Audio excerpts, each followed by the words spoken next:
Hey everyone, Chris here. Thanks for checking out the podcast. If you're enjoying it and learning something along with us, please consider becoming a supporting patron at patreon.com/ateacherofhistory. Or you could leave a rating and review on iTunes. It would be a huge help. If you'd like to raise your hand and participate along with us, you can find us on Facebook, Twitter, @ateacherofhist, or shoot me an email, chris@ateacherofhistory.com. All right, let's get on to the next episode.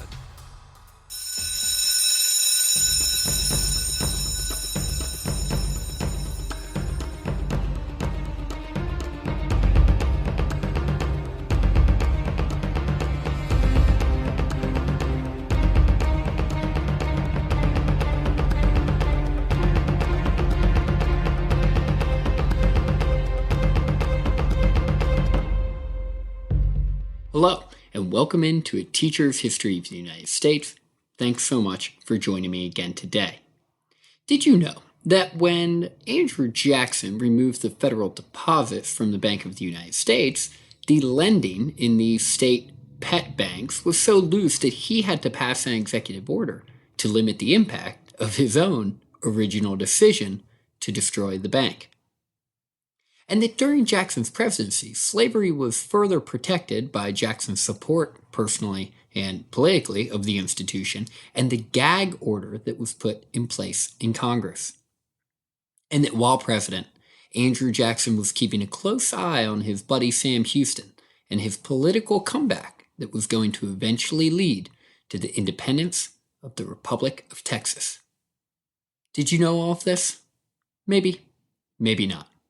Get your notebooks out, because today we will learn that and more in episode 129. Old Hickory's reign comes to an end. All right, everyone, welcome into episode 129. I am looking forward to wrapping up Andrew Jackson's presidency. Goodness, we have spent a lot of time on Jackson, and I think it's warranted, but I understand if you're ready to move on. And so today, this is really a jam-packed episode with a lot of stuff, and I'm looking forward to it, to come in and wrap up Jackson's presidency. Real quick, though, most recent review for the podcast, I really liked it and wanted to read it by Dr. Justin Camp. He's a PhD, and titled, I'm Sucked in Something Awful. And he said, quote, I started listening about 1 month ago, and I am now on episode 81. That is pretty impressive.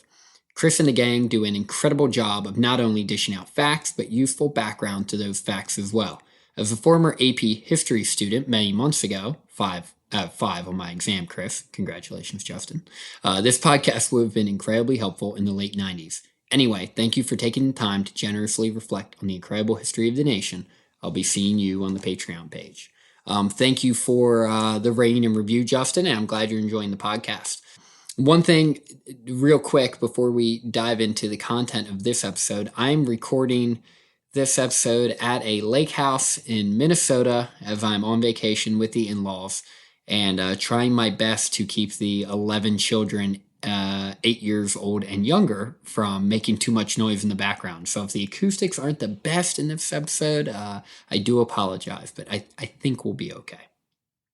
So, last episode, we went into great detail regarding President Jackson moving forward with his plan to withdraw federal funds from the Bank of the United States. As we discussed, this plan was a controversial one, to say the least, and it made the rising political divisions in America even more contrasted. For much of Jackson's second term, he was focused on dealing with the economic fallout of his war on the Bank of the United States, while also fending off the political attacks on him and his allies. As I mentioned in the last two episodes, the political division had led to the creation of the Whig Party.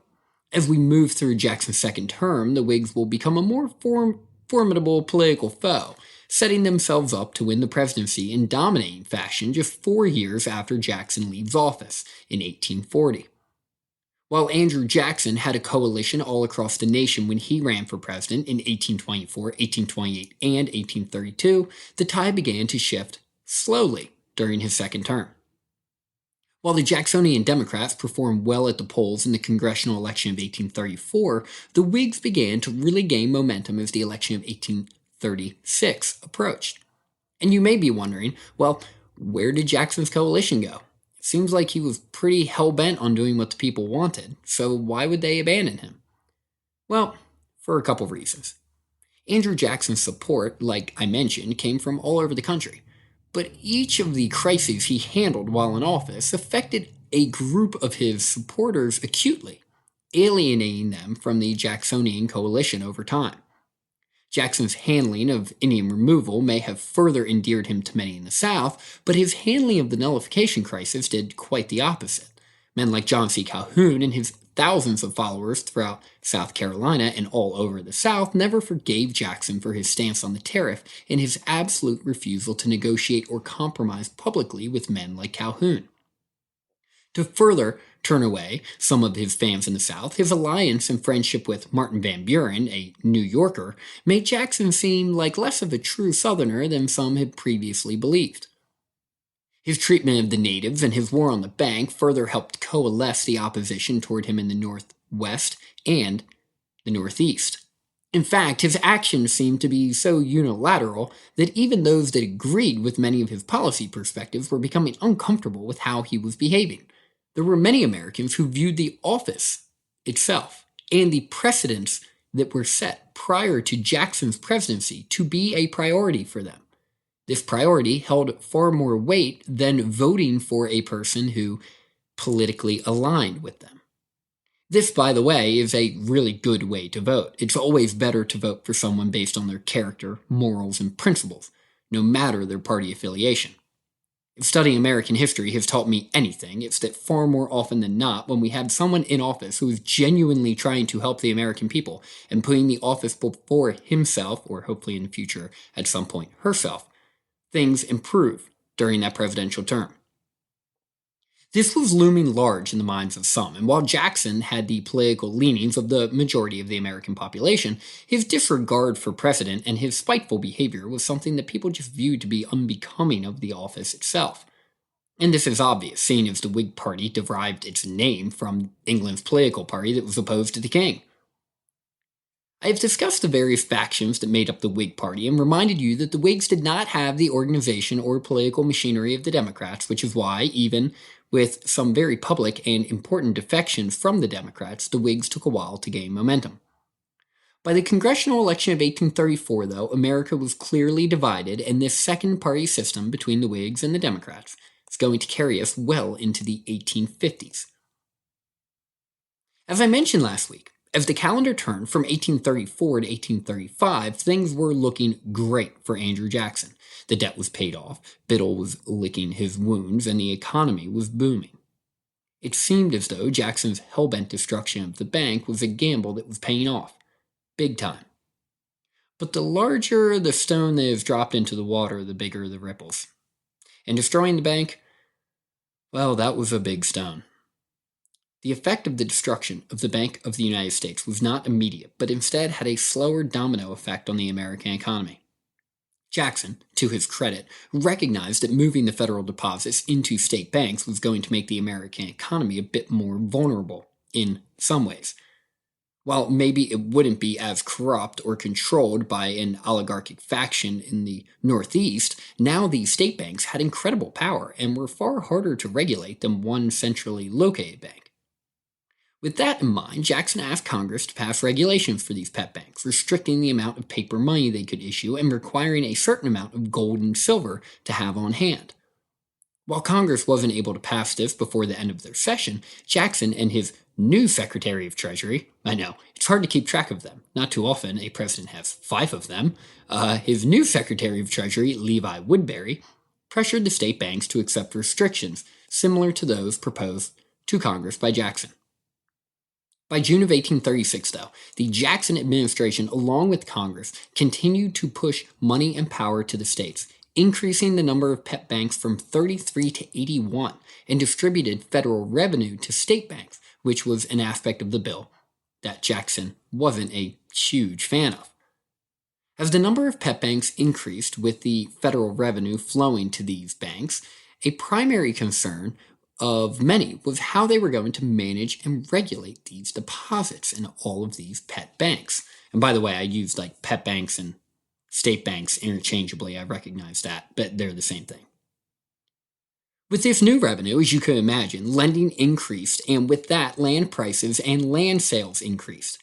And the worst part about this is that much of the lending and borrowing was supporting the practice of speculation, which in a way is like gambling with someone else's money. And as you could probably imagine, that could end badly. Jackson was in a tough spot. He was the one that engineered the destruction of the Bank of the United States. He was the one that threw his trust into these state pet banks. But it was becoming clear that the liberal lending policies that these banks were adopting were a dangerous precedent and could create an enormous financial bubble, one so big that when it inevitably popped, things could get really bad.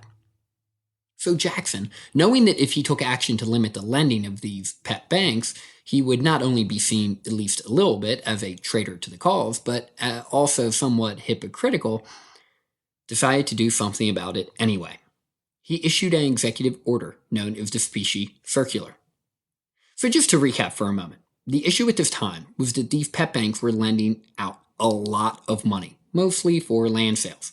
They were doing this with paper money. And Jackson was afraid that this paper money was becoming devalued, which makes sense, because it was. So the Specie Circular, which was enacted in the summer of 1836, said that if you were going to buy land over 320 acres, you had to buy it with specie, or like gold and silver coin, instead of paper money.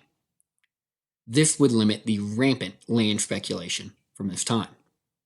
Now, the problem is that if you thought paper money was becoming devalued before, well, now it's even more devalued. This executive action, which was implemented so late in Jackson's presidency that Martin Van Buren was often blamed for it, was seen by many to be the root cause of the upcoming Panic of 1837, something we'll cover in a future episode soon. Others, like, Nicholas Biddle, maybe, believe that the panic was caused by, you guessed it, the destruction of the Bank of the United States in the first place. Duh. While the Specie Circular was primarily aimed at limiting land speculation, it quickly burst the land bubble, and over time impacted the entire economy. So, we have spent a lot of time talking about Andrew Jackson on this podcast, and I think justifiably so. But here we are, getting ready to wrap up his 8 years in office, and we have we've plunged deep into a few big topics like Indian removal, the nullification crisis, the petty code affair, the war on the bank. But what else was going on during Jackson's 8 years in office? Well, the internal improvement that we discussed under John Quincy Adams, the American system, as Henry Clay had dubbed it, continued. Federal funding for internal improvement skyrocketed, mostly due to the booming economy. Now, you may be thinking, hold on a second. When John Quincy was running for president on a platform of internal improvements, wasn't Andrew Jackson arguing against them, saying that they should be limited? Technically, yes, he was. Jackson's belief is that if federal funds were to be used for internal improvements, it should bolster national defense, or obviously be an improvement to the economy. So even with the stipulations in place, and Jackson, for the most part, holding true to them, the national road was extended from Ohio to Illinois, and numerous other roads and canals were built or expanded all throughout the nation. One of the aspects of Jackson's presidency that was developing in the background that we haven't discussed much was his perspective on slavery and the impact that it had on the country. Jackson, as you know, was a wealthy plantation owner and slaveholder. He favored the expansion of slavery and was often frustrated by the growing abolitionist movement that was beginning to rise up in northern states primarily. As we will see, the movement to abolish slavery begins to slowly gain momentum during the 1830s and 1840s before it explodes onto the scenes in the 1850s, leading up to the outbreak of the Civil War. Andrew Jackson was sympathetic to the slave owners' right to own their slaves. Everyone likely already knows that, seeing as, like I said, he was one. But politically, it was also important to Jackson to placate Southerners as much as he could, seeing as how he had lost considerable support following the nullification crisis. Well, he showed his inclination to appeal to the South when it came to the issue of slavery. There were two primary events in Jackson's presidency that focused on slavery and abolition. First was in 1835 when the American Anti-Slavery Society decided it was going to bring abolitionism to the national discourse through a mail campaign. This mail campaign was targeting Southerners with abolitionist writings. As you could probably imagine, many Southerners and their representatives were beside themselves when they realized what was happening, and they immediately appealed to Jackson to do something about it. Well, unfortunately, Jackson and his Postmaster General Amos Kendall did do something about it.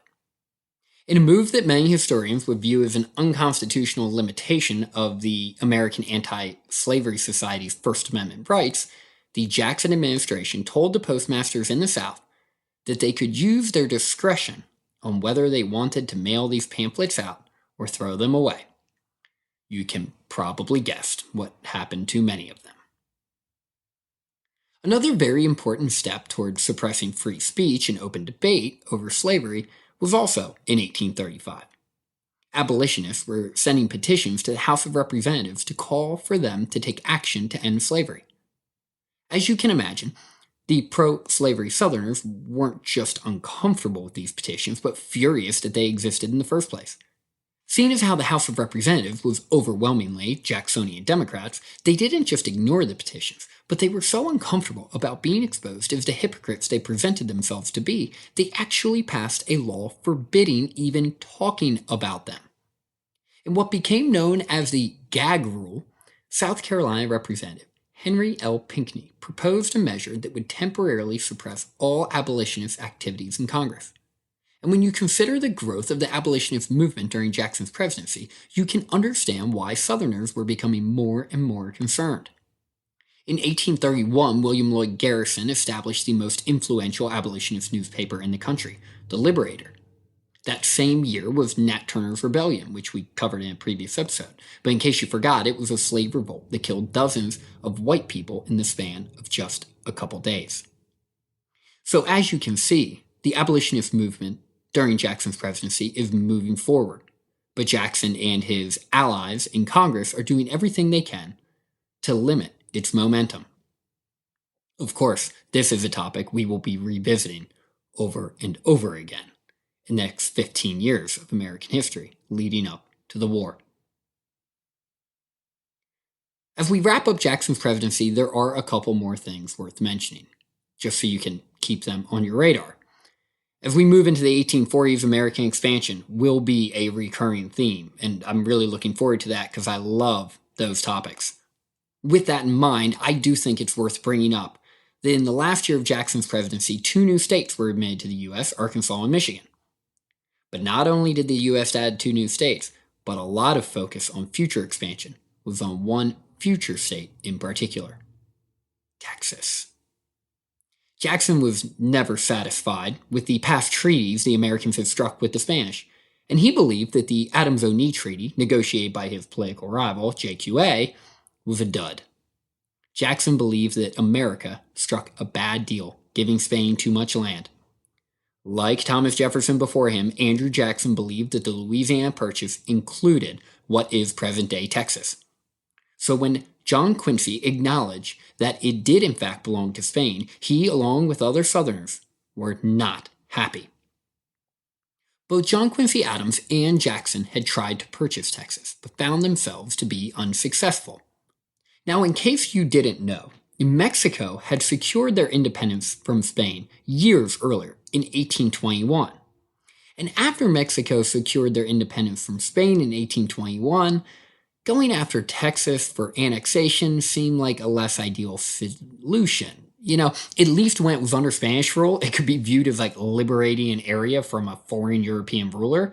But with Mexican independence in 1821 and the subsequent constitution they wrote in 1824 that was, by the way, modeled after America, the idea of like buying Texas and liberating it from some type of evil empire, well, it just didn't really land with people, and the whole gamut seemed far less altruistic. But Mexico recognized that Americans like Jackson and Adams and others still pined for the land. So to take advantage of the American interest in this province of Texas, which was underdeveloped and sparsely populated, the Mexican government invited American settlement into the region. And here's the thing. this area was really underdeveloped. So, in President Jackson's mind, it seemed like this area was geographically closer to American land than it was to populated areas of Mexico. And in Jackson's mind, the lack of a Mexican presence in Texas was similar to the lack of the Spanish presence in Florida, when Spain claimed to own Florida and control Florida, yet when he was down in Florida, he didn't see many Spanish men down there doing much controlling. And it was buttressed right up against other American land. So, in Jackson's mind, it seemed to make sense for America to somehow figure out a way to get Texas. And by the way, in 1829, Spain tried to take Mexico back, and that just validated Jackson's belief that if something wasn't done with Texas, it may be too late. Whether it was the Spanish, the French, Native Americans, or escaped slaves moving to the region creating some type of nation state, it didn't seem safe or wise from Jackson's perspective to just allow this huge hunk of land to sit there seemingly ungoverned. And on top of that, from about 1820 to 1835, over 35,000 Americans had emigrated to this province, bringing American culture and their slaves with them. Mexico recognized that while it had initially seemed like a good idea to invite these Americans in, well, Tejas, as they called it, was looking more and more like Texas. In 1835, and don't worry, this is a topic we're going to be diving a lot more into in future episodes. But anyways, in 1835, this province of Tejas, or Texas, was able to secure its freedom from Mexico through a Revolutionary War, being led by none other than one of Jackson's old friends, General Sam Houston. Now, I think it is worth at this point in the podcast, just for a few minutes, to take a little bit of a deeper dive into this interesting figure in American history, Sam Houston. And of course, as we cover the Texas Revolution, we'll be getting into more detail on Houston. But right now, let's talk about what Houston was doing while Jackson was president. Sam Houston was born in Virginia, but moved to Tennessee as a young teenager. He then progressed his career in the Army, acting as a government liaison to the Cherokee and building a good relationship with them. After leaving the Army, Houston then moved into politics and represented Tennessee in the House, while Andrew Jackson was representing Tennessee in the Senate, so they were congressional comrades from Tennessee. Prior to Jackson's presidential victory in 1828, Houston had become governor of Tennessee, and with Jackson's wave of popularity and close personal and professional relationship with Houston, it was believed by many that Sam Houston would potentially follow in Jackson's footsteps to the White House. But that is not what happened. Now, even at this time, Houston had a reputation around town. He drank a lot, and he was a bit of a firecracker and had a seriously independent streak in him. You can see why he and Jackson got along so well. In January of 1829, Sam Houston married Eliza Allen. The marriage lasted 11 weeks. Eliza apparently loved another man, which is not one of the ingredients to a happy marriage. On top of this, Eliza was part of an incredibly wealthy family, so this was a really public spectacle and a truly embarrassing event for Sam Houston. Some believe that Houston courted Allen as a way to remake his image, but no one will never truly know in the end. Either way, the breakup was so embarrassing to Houston, and in shame, he exiled himself, resigning his governorship and moving to Arkansas Territory to reignite with the Cherokee. In the eyes of many, Sam Houston had fallen about as far as one could possibly fall, and in the process had seemed to throw away his career. Houston, in writing to President Jackson, acknowledged as much, complaining that, quote, "And now that domestic misfortune, of which I say nothing, and about which there are 10,000 imputed slanders, has come upon as a black cloud at noonday, I am to be hunted down. What am I? An exile from my home and my country, a houseless, unsheltered wanderer among the Indians.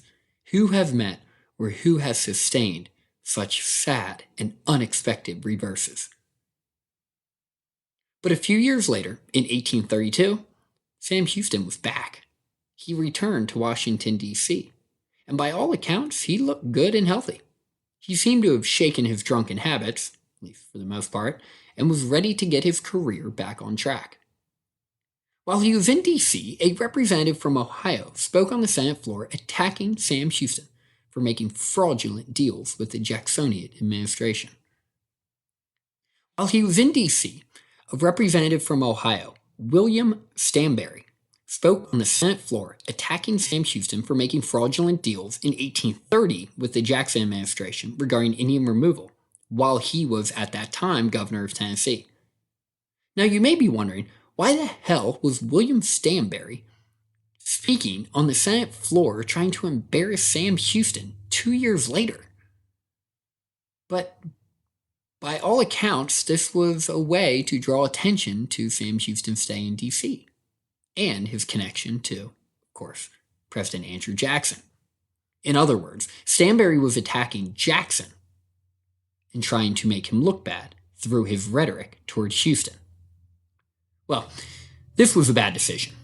Sam Houston was infuriated with this attack, and remembering the rules of debate from his time in the House, he knew that this was incredibly unprofessional and should not go unpunished. Just like any other old friend of Andrew Jackson, Sam Houston demanded an apology and, challenged Stanberry to a duel. And Stanberry, likely not wanting to, be murdered, ignored both requests.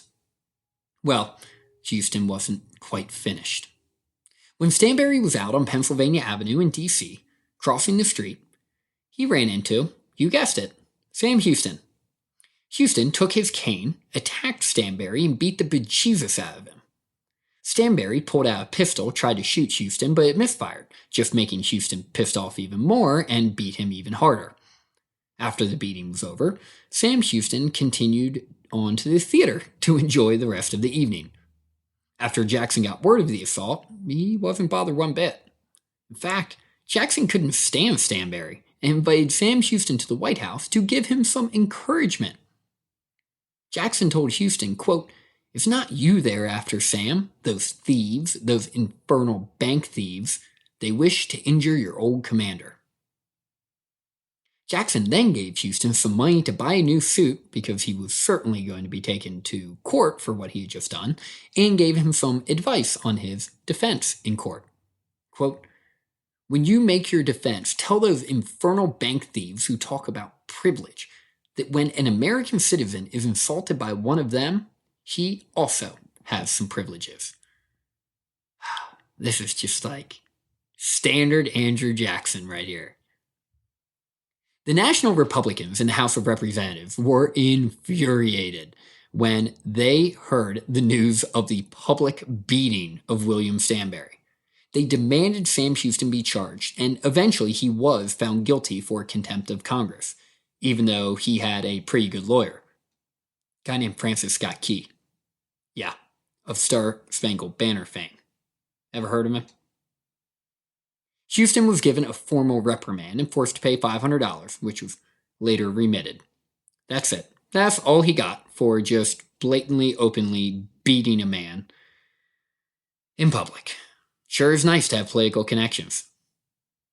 But the most notable thing about this trial, and the whole reason why I bring this up in the first place, not because it is like a pretty cool story, pretty interesting story, but the reason I bring this up in the first place is that this trial lasted a month. And it gave Francis Scott Key, but more importantly, it also gave Sam Houston a public avenue to voice his grievances, defend himself, and show off his incredible oratory.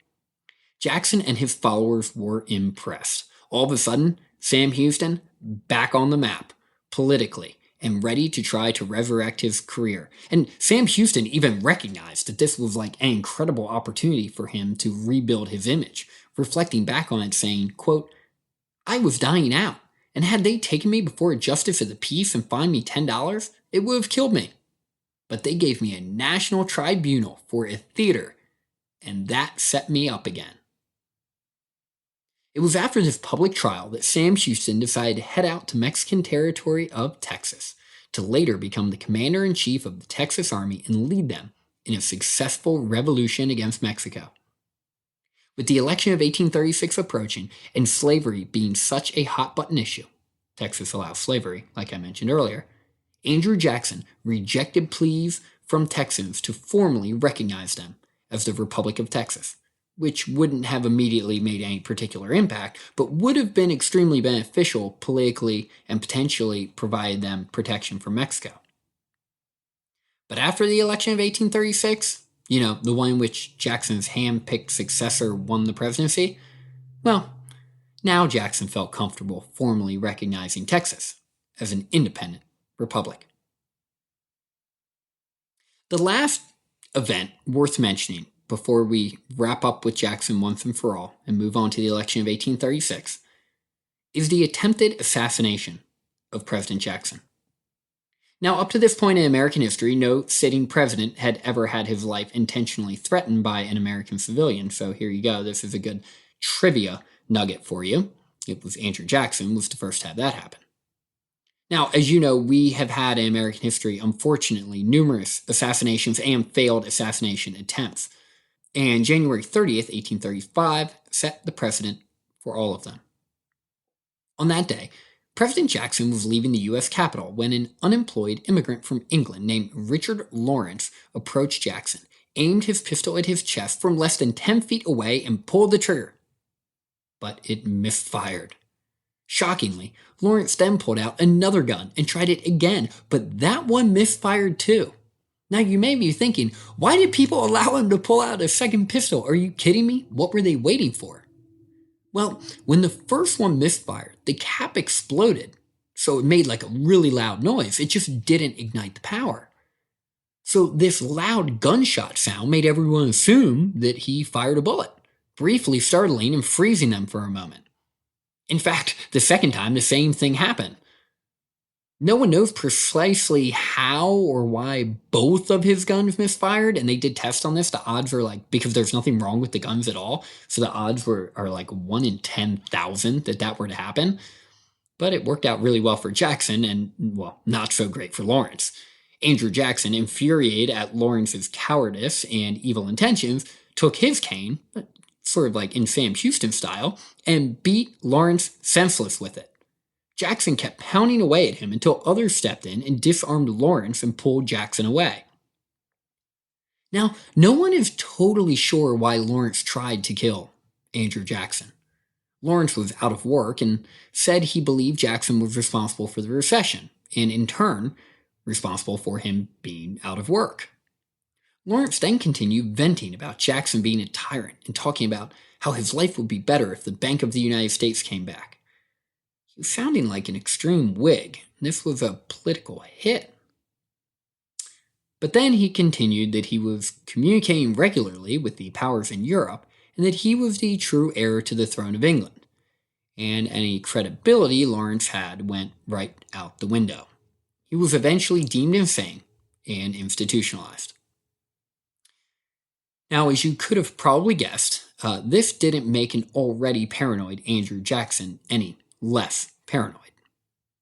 Following Lawrence's assassination attempt, it is believed that Andrew Jackson genuinely thought that the Whigs and or their supporters had something to do with this. These suspicions, of course, were never proven, but as we all know, that a guy like Andrew Jackson, well, he doesn't need proof. As you pack up your things, I'd like you to take some time to really reflect on the presidency of Jackson. We have spent a lot of time talking about him because I truly think that his presidency is one of the most influential 8-year periods that we've ever experienced in American history. So I'd like you to take some time to appreciate the impact Jackson had on the United States, both good and bad. Jackson is such a mercurial figure. He's one of the most studied presidents in American history and is known for being fiercely partisan, hated by his enemies and loved by his allies. He was a man of the common people, yet he was also the man who prompted Indian removal, making him more the man of the common white people. James Parton, an early biographer of Jackson, whom we mentioned in episode 126, framed up the dichotomy of Jackson well, when he says that, quote, Andrew Jackson, I am given to understand, was a patriot and a traitor. He was one of the greatest generals, and wholly ignorant of the art of war. A brilliant writer, elegant, eloquent, without being able to compose a correct sentence or spell words of 4 syllables. He was the first of statesmen, or he never devised, he never framed a measure. He was most candid of men, and was capable of the most profound dissimulation. A most law-defying, law-obeying citizen. A stickler for discipline, he never hesitated to disobey a superior. A democratic autocrat, an urban savage, an atrocious saint. What part I'm saying here is that it really depends on who you ask. Jackson's popularity in the American consciousness has ebbed and flowed, with him being portrayed as the champion for the common man and the president who is willing to take the fight to the corrupt, muddied interest of the Northeast on behalf of the public. On the other hand, especially since the Civil Rights Movement, more attention has been put on his ownership of slavery and support of slavery, and his treatment of the natives. What do I think? Well, I don't often share my opinion here, but I think it's worth it, seeing as how I've spent the last 2 months of my life studying him. But, honestly, my opinion of Andrew Jackson is ever evolving. I always try to imagine what I would have been like or how I would have acted if I had been raised in the environment of men like Jackson. And of course, there's no way to know. Jackson's owning of slaves is abhorrent, and his policy on natives was, while he would argue a necessary evil, it was disastrous and cruel. His pettiness, resentment, and lack of empathy toward his personal and political opponents severely limited the impact he was able to make as a leader and as a president. In many ways, Andrew Jackson is not someone to admire, nor is he someone to model yourself after, which I believe is the truest and simplest test of someone's leadership ability. On the other hand, Jackson's courage, determination, self-confidence, and dogged refusal to give up are inspiring characteristics. If more leaders could adapt these qualities without having such huge Achilles heels like Jackson did, we would all be better off. When Jackson wanted something done, he took action and didn't stop until it was complete. When he believed strongly in what he was doing, he never allowed anyone or anything to get in his way. And when he found allies, he was fiercely loyal to them, which is why they were, in turn, loyal to him. Over time, as I learn more about Jackson, I will surely bring a more nuanced approach to my opinion of him, just as I do others. Life is complicated. History is nuanced. And those that no longer are around for us to speak to through a current filter make it that much harder for us to get to know, like really know. Thanks for listening, and hopefully now you can take pride in knowing just a little bit more about the history of the United States. Class dismissed.